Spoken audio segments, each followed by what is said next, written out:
Hello po mga ka-AI, ito po si Elmer Pistola. Gusto ko rin makipagkwentuhan sa inyo tungkol sa AI. So para po mabilis, diretso na tayo dun sa tanong ng vlog na to. Maaari bang mawalan ng trabaho ang mga teachers ng dahil sa AI? Kung ang tanong po is kung maaari lang, opo, maaari po talaga mawalan ng trabaho ang mga teachers ng dahil sa AI. Pero kung ang tanong is, mangyayari ba to?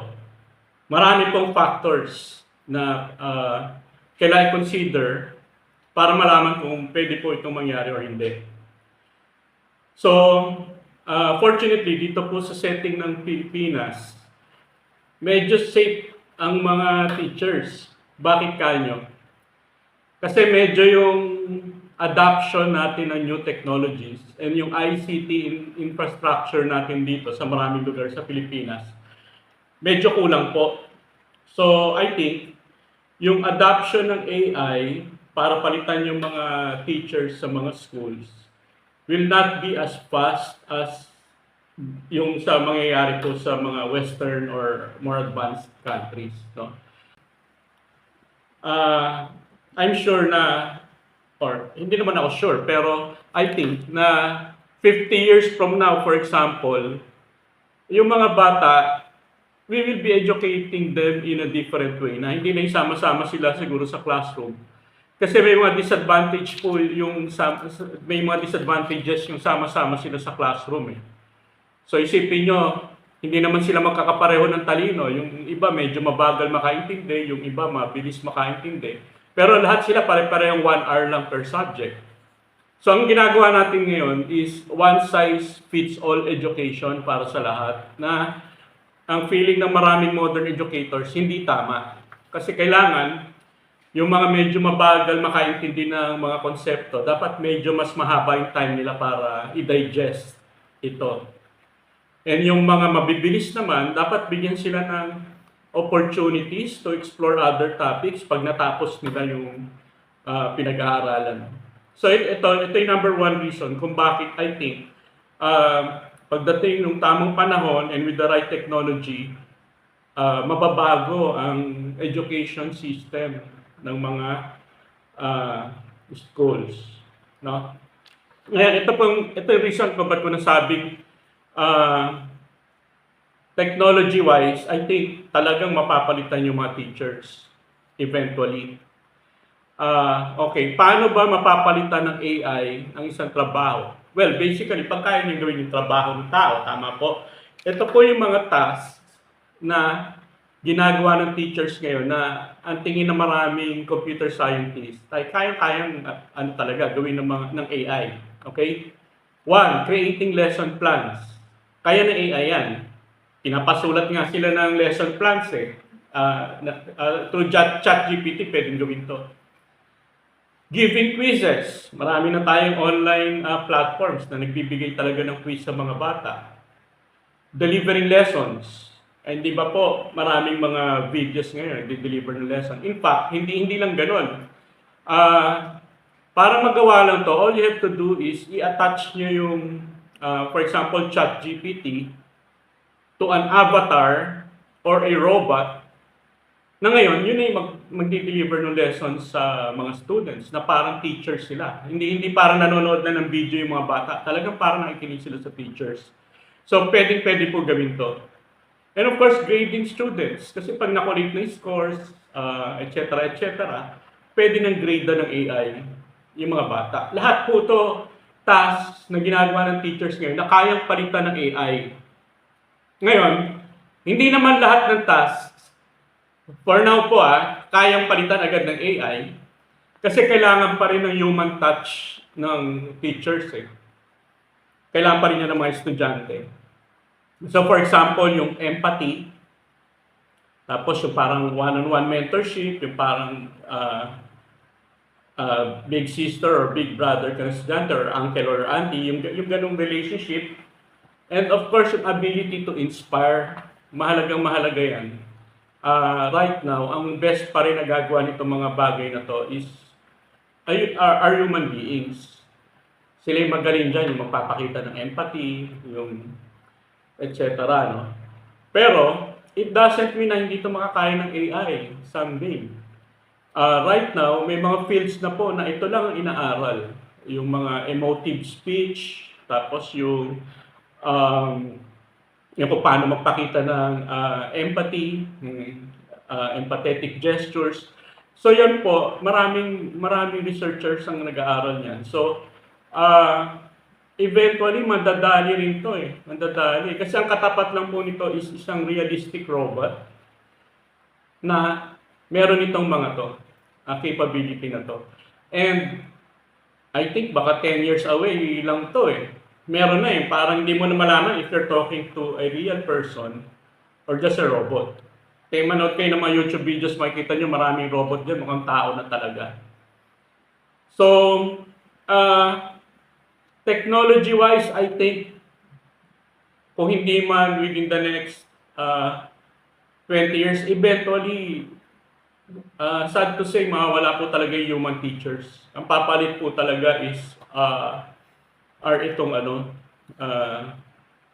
is AI. Either through avatars or robots or what have you. Baka meron pang hindi natin alam. Augmented reality, pwede rin yun. So, yan po.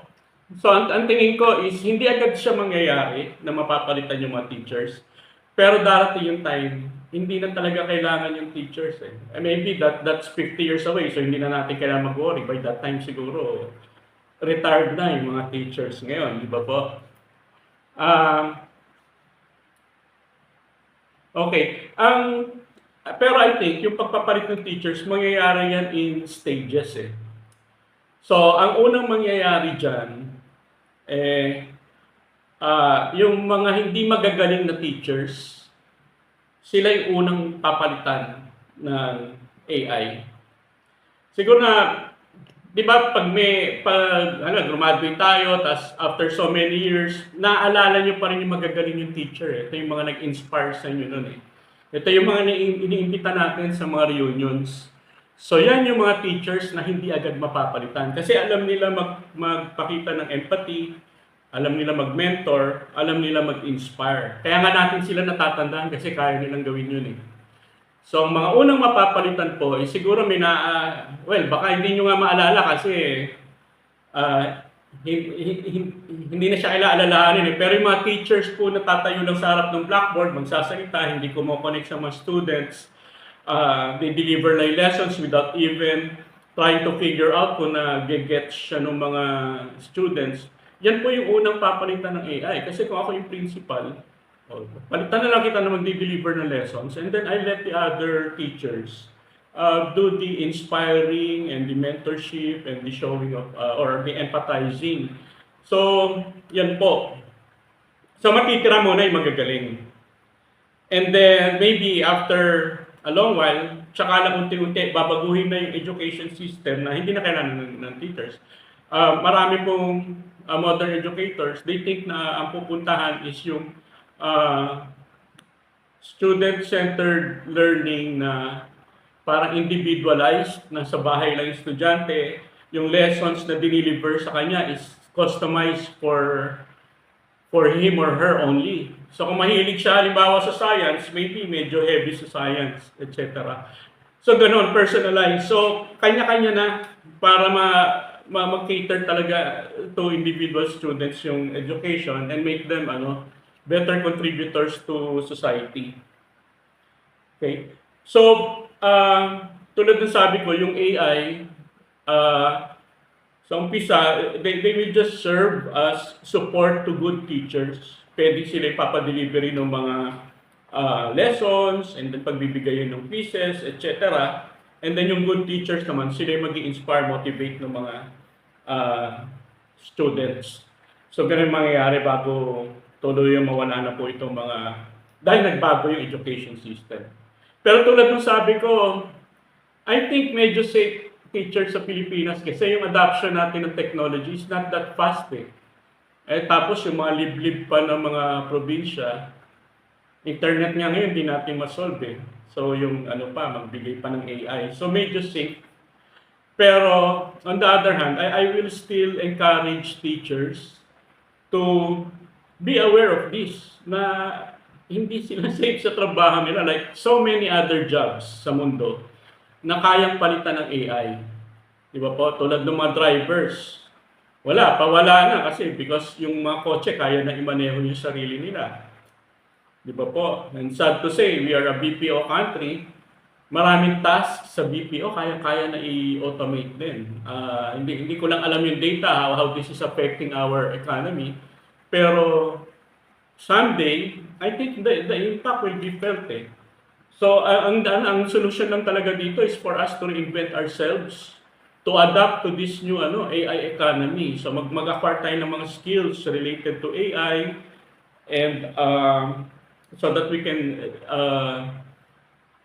develop assets that will generate income for us just in case yung jobs natin mawala na.